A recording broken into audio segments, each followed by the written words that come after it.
압록강 경계선에서 새벽 6시는 언제나 같은 모습입니다. 얼어붙은 강물 위로 아침 안개가 피어오르고 리아연은 망원경을 눈에 댄 채 중국 쪽 국경 마을을 바라봅니다. 23살 군관학교를 우등으로 졸업한 그녀에게 주어진 임무는 단순 명료했죠. 경계선을 감시하고 이상 징후를 발견하면 즉시 보고하는 것. 오늘도 평상시와 다름없습니다. 하연이 무전기에 대고 말합니다. 매일 같은 보고, 매일 같은 응답이 돌아왔죠. 수고하시오, 리 동지. 하연의 이름은 하늘을 연다는 뜻이었습니다. 어릴 적 아버지가 지어준 이름이었는데 정작 그녀의 일상은 매일 같은 지점에서 같은 방향만 바라보는 것이었죠. 하늘을 여는 것과는 거리가 먼 삶이었습니다. 망원경 너머로 보이는 중국 마을은 생각보다 평범했습니다. 아침이면 연기가 피어오르고 사람들이 하나둘 거리로 나왔죠. 가끔 아이들이 뛰어다니는 모습도 보였습니다. 하연은 그런 일상적인 풍경을 보며 이상한 감정을 느꼈습니다. 부러움이었을까요?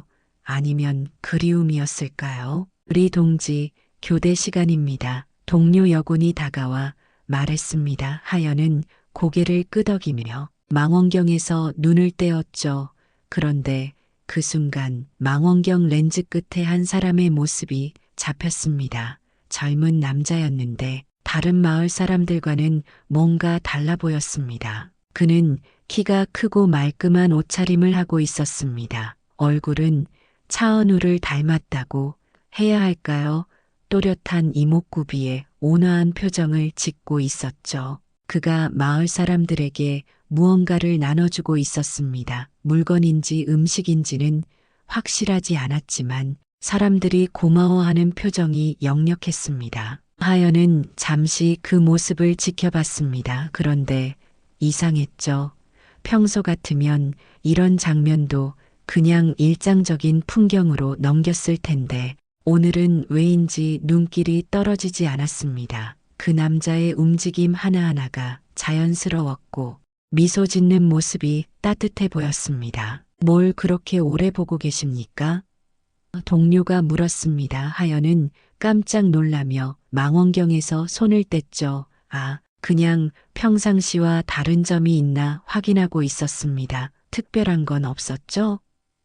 네, 없었습니다. 그날 밤 하연은 잠자리에 들면서도 그 남자의 모습이 계속 떠올랐습니다. 왜 그럴까 싶었죠.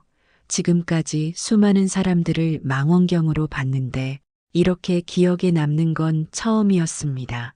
혹시 뭔가 수상한 점이 있었던 걸까요? 아니면 단순히 인상 깊어서였을까요? 며칠이 지났지만 하연은 여전히 그 남자를 찾고 있었습니다. 근무 시간마다 망원경으로 중국 마을을 훑어봤지만 쉽게 찾을 수 없었죠. 그러다가 일주일 후 다시 그를 발견했습니다. 이번에는 더 선명하게 볼 수 있었죠. 그는 여전히 마을 사람들과 자연스럽게 어울리고 있었습니다. 아이들과 함께 웃기도 하고 어른들과 진지하게 대화하기도 했죠. 하연은 그런 모습을 보며 묘한 감정을 느꼈습니다. 저런 자연스러운 웃음을 언제 마지막으로 지어봤을까 하는 생각이 들었습니다. 일주일 후 새벽 하연은 평소보다 일찍 근무지에 나왔습니다. 요즘 들어 잠이 잘 오지 않았거든요. 망원경을 통해 보는 그 남자의 모습이 자꾸 머릿속에 맴돌았습니다. 이상한 일이었죠. 지금까지 이런 감정을 느껴본 적이 없었으니까요. 새벽 5시, 아직 해가 뜨기 전이었습니다. 하연은 야간 투시경을 켜고 중국 쪽을 살펴봤습니다. 평상시라면 아무것도 보이지 않을 시간이었죠. 그런데 오늘은 달랐습니다. 강 근처 갈대밭에서 희미한 움직임이 포착됐습니다. 자세히 보니 두 사람이 있었습니다. 한 명은 그동안 봐왔던 그 남자였고 다른 한 명은 북한 사람으로 보였습니다. 옷차림과 행동으로 짐작할 수 있었죠. 탈북을 시도하려는 사람인 것 같았습니다. 하연의 심장이 빨리 뛰기 시작했습니다. 이런 상황을 발견하면 즉시 상부에 보고해야 했습니다. 그것이 그녀의 의무였고 지금까지 한 번도 망설인 적이 없었죠. 그런데 오늘은 달랐습니다. 손이 무전기에 가지 않았습니다. 두 사람의 대화는 들리지 않았지만 몸짓으로 대략 상황을 파악할 수 있었습니다. 그 남자가 탈북자에게 무언가를 건네주고 있었죠. 지도인지 돈인지는 확실하지 않았지만 분명 도움을 주고 있었습니다. 그때였습니다. 그 남자가 갑자기 하연이 있는 방향을 바라봤습니다. 정확히는 망원경 렌즈가 있는 곳을 응시했죠. 어둠 속에서도 그의 눈빛이 느껴졌습니다. 마치 하연을 직접 보고 있는 것 같았습니다. 2초 아니 정확히는 3초 정도였을까요? 그들의 시선이 마주쳤습니다. 망원경 너머의 거리감이 사라진 것 같았죠. 하연은 그 순간을 평생 잊을 수 없을 것 같았습니다. 그의 눈에서 뭔가를 읽을 수 있었거든요. 간절함이었을까요? 아니면 부탁이었을까요? 하연의 손이 떨렸습니다. 무전기를 잡아야 했는데 손이 말을 듣지 않았죠. 머릿속으로는 보고해야 한다. 이것이 의무다라고 외쳤지만 마음 한편에서는 다른 목소리가 들렸습니다. 저 사람을 믿어봐도 되지 않을까? 결국 하연은 무전기를 잡지 못했습니다. 그 대신 망원경으로 두 사람이 사라질 때까지 지켜봤죠. 탈북자는 다시 북한 쪽으로 돌아갔고 그 남자는 중국 마을 쪽으로 사라졌습니다. 이상 없습니다. 하연이 정기 보고를 했을 때 목소리가 평소와 달랐습니다. 약간 떨리고 있었죠. 다행히 상대방은 눈치채지 못한 것 같았습니다. 하지만 하연은 알고 있었습니다. 자신이 방금 큰 결정을 내렸다는 것을. 그날 오후 교대를 위해 온 동료가 말했습니다. 리 동지, 오늘 표정이 좀 이상하네요. 무슨 일 있었습니까? 아니요, 별일 없습니다. 하연은 대답했지만 마음속으로는 복잡한 감정들이 얽혀 있었습니다. 밤이 되어서야 하연은 자신이 무엇을 했는지 정확히 깨달았습니다. 탈북 시도를 목격하고도 신고하지 않은 것이죠. 이것은 명백한 직무유기였습니다. 발각되면 어떤 처벌을 받을지 뻔했죠. 그런데도 후회되지 않았습니다. 오히려 마음이 한결 가벼워진 것 같았습니다. 수첩을 꺼내 그날 있었던 일을 기록하려다가 하연은 다른 것을 그리기 시작했습니다. 그 남자의 얼굴이었죠. 온화한 표정, 따뜻한 눈빛, 그리고 자신을 바라보던 그 순간의 모습. 그림 실력이 뛰어나지는 않았지만 기억 속의 그를 최대한 정확히 그려내려 노력했습니다. 며칠 후 하연에게 예상치 못한 소식이 전해졌습니다. 보위부에서 감찰관이 내려온다는 것이었죠. 정확한 이유는 알려주지 않았지만 최근 경계 지역에서 이상 징후가 포착됐다는 소문이 돌고 있었습니다. 강윤식이라는 이름의 감찰관은 41살의 중년 남자였습니다. 차가운 눈빛에 감정을 전혀 드러내지 않는 표정이었죠. 그는 도착하자마자 모든 근무자들을 개별적으로 면담하기 시작했습니다. 리 동지, 최근 근무 중 특이사항은 없었습니까? 강윤식이 하연을 마주보며 물었습니다. 그의 시선이 마치 하연의 마음속까지 들여다보는 것 같았죠. 특이사항이라고 하면 의심스러운 움직임, 평소와 다른 행동, 그런 것들 말입니다. 하연은 최대한 침착하게 대답하려 했습니다. 평상시와 다름없었습니다. 중국 쪽 마을도 조용했고요. 정말 그렇습니까?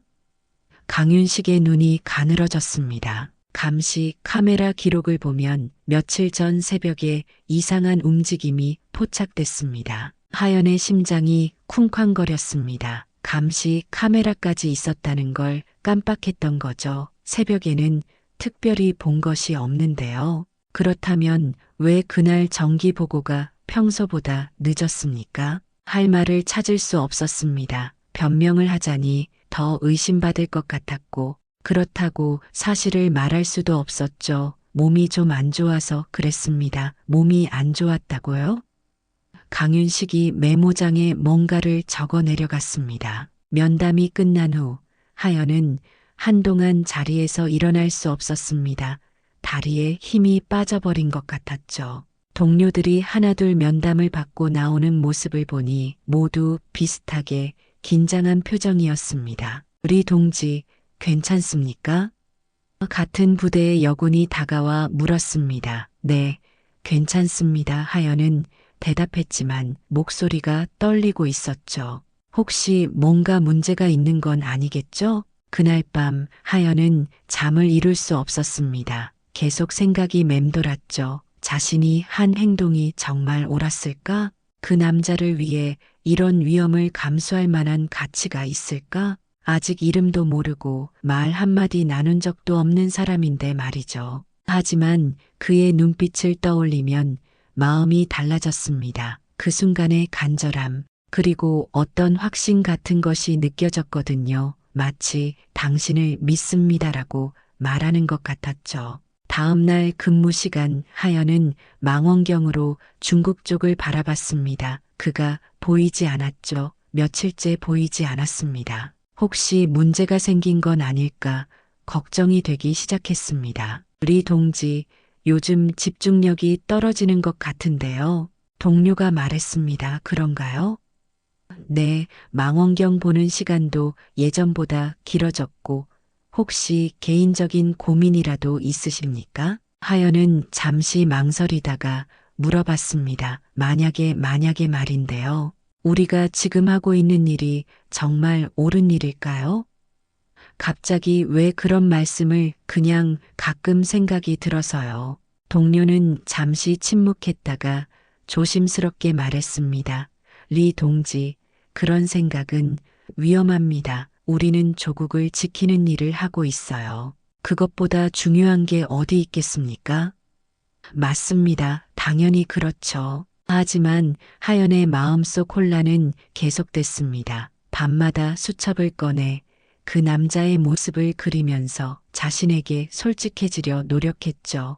왜 그에게 이끌리는 걸까? 단순히 외모 때문일까? 아니면 다른 이유가 있을까? 그리고 며칠 후 하연은 깨달았습니다. 자신이 그에게서 본 것은 자유로움이었다는 것을. 아무런 제약 없이 사람들과 어울리고 웃고 도움을 주는 그 모습이 부러웠던 거죠. 자신도 그렇게 살고 싶다는 마음이 있었던 것입니다. 감찰이 계속되면서 하연의 일상은 점점 더 긴장감으로 가득 찼습니다. 강윤식은 매일 다른 각도에서 질문을 던져왔고 하연은 그때마다 조심스럽게 대답해야 했죠. 실수 한 번이면 모든 게 끝날 수 있었습니다. 그런데 일주일 후 놀라운 일이 일어났습니다. 망원경 너머로 다시 그 남자가 보인 거죠. 이번에는 더 가까운 곳에 있었습니다. 강가 근처의 작은 언덕 위에서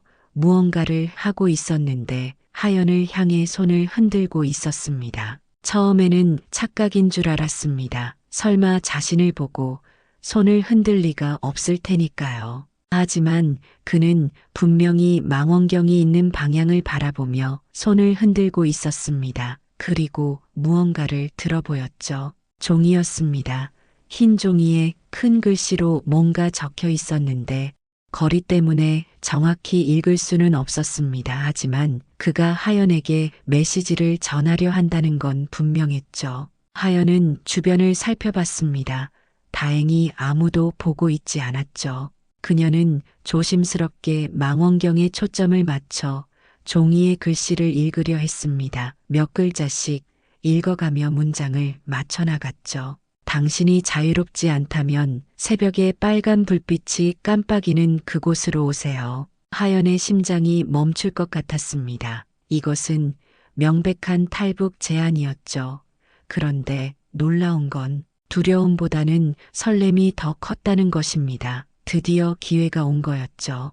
그날 밤부터 하연은 본격적인 계획을 세우기 시작했습니다. 먼저 경계선의 감시 체계를 파악해야 했죠. 근무하며 몰래 관찰한 결과 감시 카메라는 4대가 있었고 각각 일정한 패턴으로 움직였습니다. 첫 번째 카메라는 30초마다 좌우로 회전했고 두 번째 카메라는 1분마다 상하로 움직였습니다. 세 번째와 네 번째 카메라는 고정되어 있었지만 새벽 4시부터 5시까지는 점검을 위해 잠시 꺼진다는 것을 알아냈죠. 지뢰지대도 문제였습니다. 정확한 위치는 알 수 없었지만 대략적인 범위는 파악할 수 있었죠. 안전한 통로가 있다는 소문을 들은 적이 있었는데 그것을 찾아야 했습니다. 하연은 수첩에 모든 정보를 기록했습니다. 감시, 카메라의 움직임 패턴, 순찰 시간,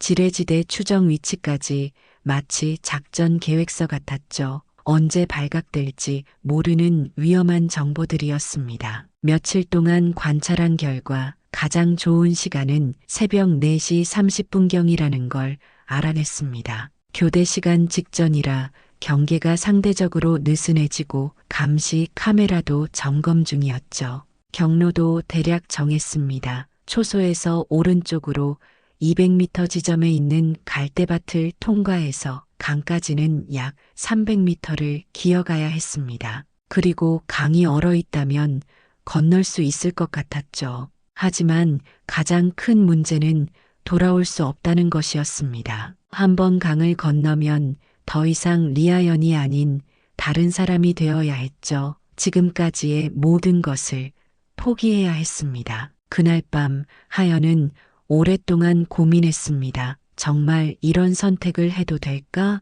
조국을 배신하는 게 아닐까? 하지만 다른 한편으로는 이런 생각도 들었죠. 진정한 배신은 자신의 마음을 속이는 것이 아닐까? 강윤식의 감찰은 계속 이어졌습니다. 그는 하연을 더욱 집중적으로 관찰하기 시작했죠. 우리 동지, 최근 행동이 수상합니다. 어떤 점이 수상하다는 말씀입니까? 근무 태도가 예전과 달라졌어요. 뭔가 다른 생각을 하고 있는 것 같습니다. 하연은 최대한 평정심을 유지하려 했습니다. 별다른 생각은 없습니다. 다만 최근 감찰 때문에 신경이 쓰여서 그렇다면 다행입니다. 하지만 앞으로도 계속 지켜볼 예정이니 명심하시오. 시간이 없었습니다. 감찰이 끝나기 전에 결정을 내려야 했죠. 하연은 마지막으로 망원경으로 중국 쪽을 바라봤습니다. 그 남자가 또 자서 보였고 이번에는 빨간 손전등을 들고 있었습니다. 신호를 보내고 있는 거였죠. 결심을 굳힌 하연에게 예상치 못한 시험이 기다리고 있었습니다. 강윤식이 갑자기 야간 합동 순찰을 실시한다고 발표한 거죠. 며칠 동안 모든 경계선을 샅샅이 뒤질 예정이라고 했습니다. 최근 탈북 시도가 증가하고 있다는 정보가 있습니다.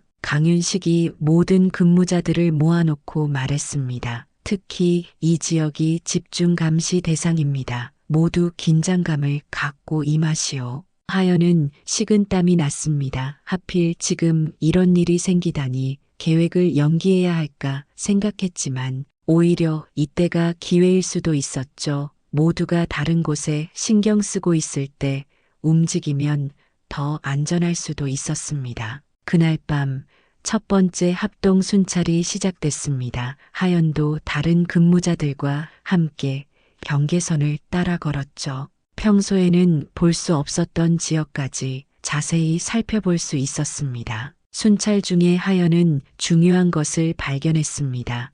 지뢰지대 표시판이 있는 곳 중에서 일부는 실제로는 지뢰가 없다는 것이었죠. 허위 표시로 사람들을 겁주기 위한 것 같았습니다. 이 정보는 탈출 계획에 큰 도움이 될 것 같았죠. 우리 동지, 뭘 그렇게 유심히 보고 있습니까? 강윤식이 갑자기 다가왔습니다. 아, 지뢰지대 표시를 확인하고 있었습니다. 왜 그런 걸 확인합니까?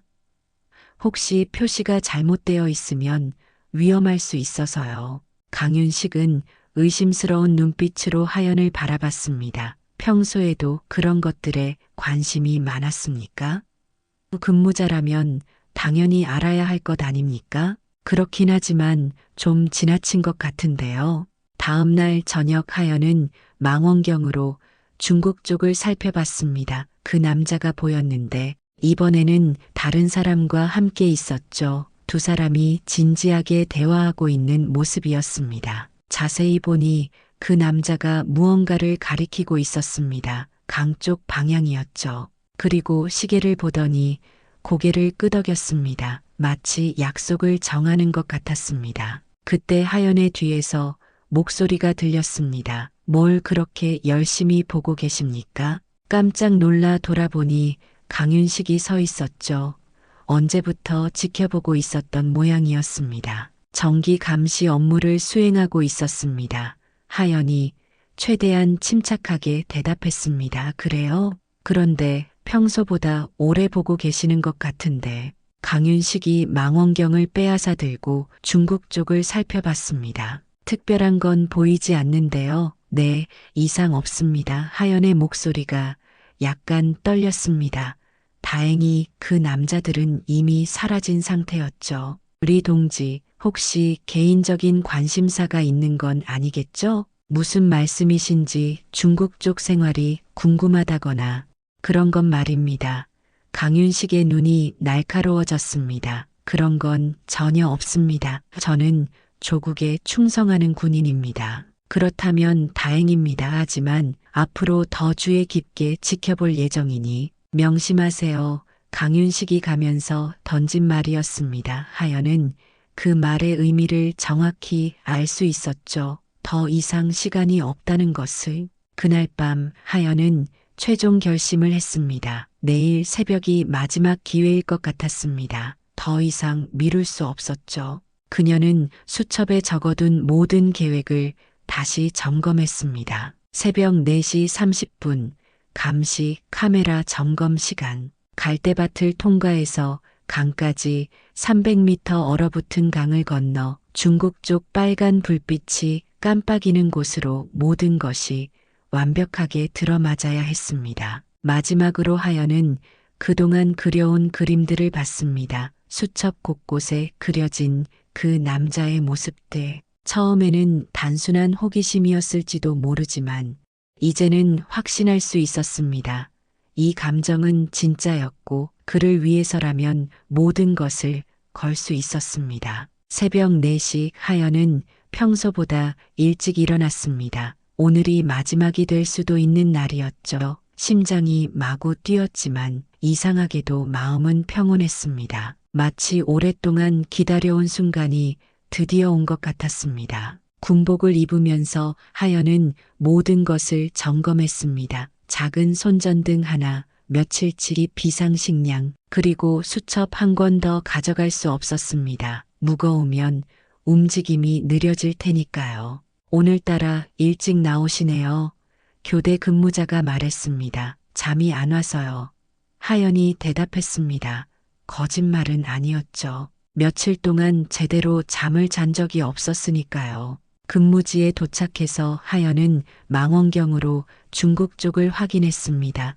아직 어두워서 잘 보이지 않았지만 저 어딘가에 그가 기다리고 있을 거라고 생각하니 용기가 났습니다. 4시 20분, 감시 카메라 점검까지 10분 남았습니다. 하연은 주변을 다시 한번 살폈습니다. 다른 근무자들은 모두 자기 자리에서 졸고 있었죠. 강윤식도 보이지 않았습니다. 4시 30분 정각 감시 카메라들이 하나둘 꺼지기 시작했습니다.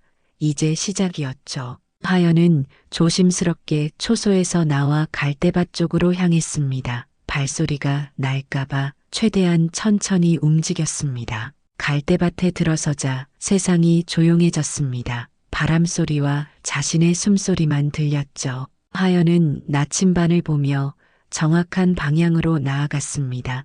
지레지대 표시판이 보였지만 어제 확인한 바로는 이 구역은 안전했습니다. 그런데 갑자기 발목에 날카로운 통증이 느껴졌습니다. 철조망에 걸린 거였죠. 어둠 속에서 보지 못했던 낡은 철조망이 발목을 찢어 놓았습니다. 피가 나기 시작했지만 멈출 수 없었습니다. 강까지는 아직 200m가 남았습니다. 하연은 이를 악물고 계속 기어갔습니다. 눈 위를 기어가느라 옷이 젖고 손이 얼어붙었지만 포기할 수 없었죠. 1시간이 지나서야 강에 도착했습니다. 다행히 강물이 완전히 얼어 있었습니다. 하지만 얼음이 얼마나 단단한지는 알 수 없었죠. 조심스럽게 발을 내디뎠습니다. 첫 번째 발걸음은 괜찮았습니다. 두 번째, 세 번째도 무사했죠. 하지만 강 중앙 즈음에서 얼음에 금이 가는 소리가 들렸습니다. 하연은 재빨리 몸을 낮춰 위험을 피했습니다. 기어서 강을 건너는 데는 또 30분이 걸렸습니다. 중국 땅에 발을 디딘 순간 하연은 믿을 수 없었습니다. 정말로 해낸 거였죠. 지금까지의 인생에서 가장 용기 있는 행동이었습니다. 그때 저 앞에서 빨간 불빛이 깜빡이는 게 보였습니다. 약속한 신호였죠. 하연은 남은 힘을 다해 가 쪽으로 향했습니다. 다리가 후들거렸지만 거의 다 왔다는 생각에 힘이 났습니다. 여기입니다. 익숙한 목소리가 들렸습니다. 그 남자였죠. 드디어 직접 만나게 됐습니다. 저 정말 오셨네요. 그가 놀란 표정으로 말했습니다. 당신을 기다렸어요. 하연은 그 순간 모든 걸 잊었습니다. 추위도 고통도 두려움도 그의 따뜻한 눈빛만 보였습니다. 이름이 뭐예요? 정태훈입니다. 당신은? 리아연이에요. 빨리 이곳을 떠나야 합니다. 정태훈이 하연의 상처를 확인하며 말했습니다. 발목에서 피가 계속 나고 있었고 체온도 많이 떨어진 상태였죠. 조금만 더 버티실 수 있겠어요? 하연은 고개를 끄덕였습니다.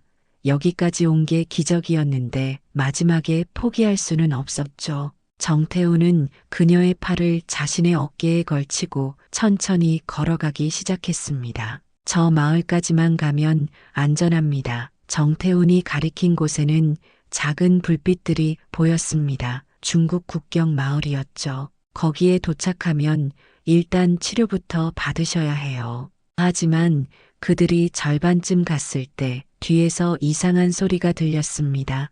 드론의 프로펠러 소리였죠. 북한 쪽에서 수색 드론을 띄운 것 같았습니다. 빨리 숨어야 합니다. 정태훈이 하연을 이끌고 근처 덤불 뒤로 숨었습니다. 드론이 그들이 있던 자리 위를 지나갔습니다. 서치라이트가 주변을 비추고 있었죠. 다행히 발견되지는 않았지만 수색이 계속될 것은 분명했습니다. 이제 어떻게 하죠?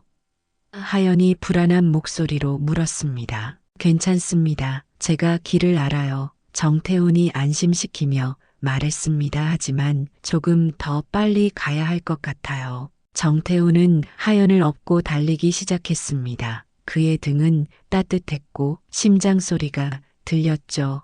하연은 그 순간 이상한 감정을 느꼈습니다. 살아있다는 느낌이었습니다. 지금까지 한 번도 느껴보지 못한 생생한 감각이었죠. 마을에 거의 도착했을 때 중국 공안 차량이 나타났습니다. 이쪽에서도 이상 징후를 감지한 모양이었죠. 저쪽으로 가면 안 됩니다. 정태훈이 방향을 바꿨습니다. 다른 길로 가야 해요. 골목길을 돌고 돌아 결국 작은 집 앞에 도착했습니다. 여기가 안전한 곳이에요. 정태훈이 문을 열며 말했습니다. 안에는 간단한 생활용품들이 있었죠. 임사 거처인 것 같았습니다. 일단 여기서 상처부터 치료하겠습니다. 정태훈이 구급상자를 가져왔습니다. 하연의 발목을 소독하고 붕대를 감아주었죠. 많이 아프시겠어요. 괜찮아요. 이 정도는. 치료를 받으면서 하연은 정태훈을 자세히 볼 수 있었습니다. 망원경으로 봤을 때보다 더 인상적이었죠. 집중해서 상처를 치료하는 모습이 신뢰감을 주었습니다. 왜 절 도와주세요? 하연이 물었습니다. 모르는 사람인데 당신이 날 바라봐줬다는 걸 알았어요. 정태훈이 미소를 지으며 대답했습니다. 그 순간 당신이 어떤 사람인지 알 수 있었죠. 저도 그때 느꼈어요. 뭔가 다르다는 걸. 하연의 목소리가 작아졌습니다. 당신을 보고 처음으로 살고 싶다는 생각이 들었어요. 정태훈은 잠시 말을 멈췄습니다. 저도 마찬가지였어요. 당신 같은 사람을 위해서라면 위험을 감수할 수 있다고 생각했습니다. 그때 밖에서 발소리가 들렸습니다. 여러 명이 이쪽으로 오고 있는 것 같았죠. 공안일 수도 있어요. 정태훈이 긴장하며 말했습니다. 불을 끄고 조용히 있어요. 발소리는 점점 가까워졌다가 다른 쪽으로 향했습니다. 한참을 기다린 후에야 안전하다는 것을 확인할 수 있었죠. 이제 좀 안전한 것 같네요. 정태훈이 안도의 한숨을 쉬었습니다. 하연은 갑자기 현실감이 밀려왔습니다. 정말로 탈북에 성공한 거였죠. 이제 돌아갈 수 없었습니다. 새로운 삶을 시작해야 했습니다. 이제 어떻게 되는 거예요? 일단 며칠 여기서 쉬고 그 다음에 한국으로 갈 수 있도록 도와드릴게요. 2년 후 서울의 한 정부 기관에서 리아연은 새로운 이름으로 살고 있었습니다. 한국 이름은 이하연이었죠. 국경감시 데이터 분석관이라는 직업을 갖게 됐습니다. 과거의 경험이 도움이 된 셈이었죠. 매일 아침 출근길에서 하연은 자신의 변화를 실감했습니다. 지하철을 타고 커피를 마시고 동료들과 농담을 주고받는 평범한 일상이 여전히 신기했죠. 자유롭게 웃을 수 있다는 것만으로도 행복했습니다. 정태훈은 국제 NGO에서 일하고 있었습니다. 탈북자 지원과 인권 활동을 하는 단체였죠. 그는 하연이 한국에 정착하는 동안 계속 곁에 있어 주었습니다. 때로는 조언자로, 때로는 친구로, 그리고 서서히 더 특별한 존재가 되어갔습니다. 오늘은 어땠어요?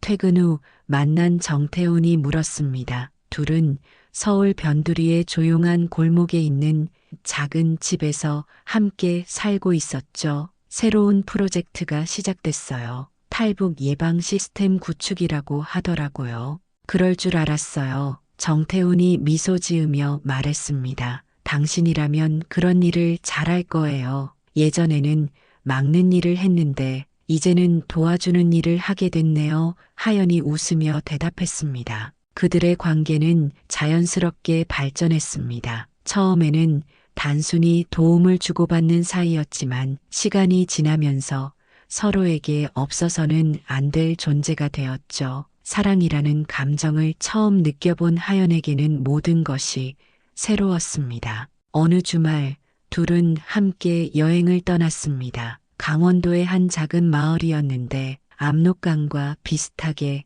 강이 흐르는 곳이었죠. 여기 보니까 그때 생각이 나네요. 하연이 말했습니다. 후회하지 않으세요? 정태훈이 물었습니다. 가끔 옛날 생각이 날 때가 있지 않나요? 전혀요. 하연이 단호하게 대답했습니다. 오히려 그때 용기를 낸 제 자신이 자랑스러워요. 강가에 앉아서 둘은 오랫동안 이야기를 나눴습니다. 과거의 일들, 현재의 행복, 그리고 미래의 꿈까지. 하연은 자신이 이렇게 자유롭게 생각하고 말할 수 있다는 게 여전히 신기했습니다. 그때 만약 제가 오지 않았다면 어떻게 하셨을 거예요?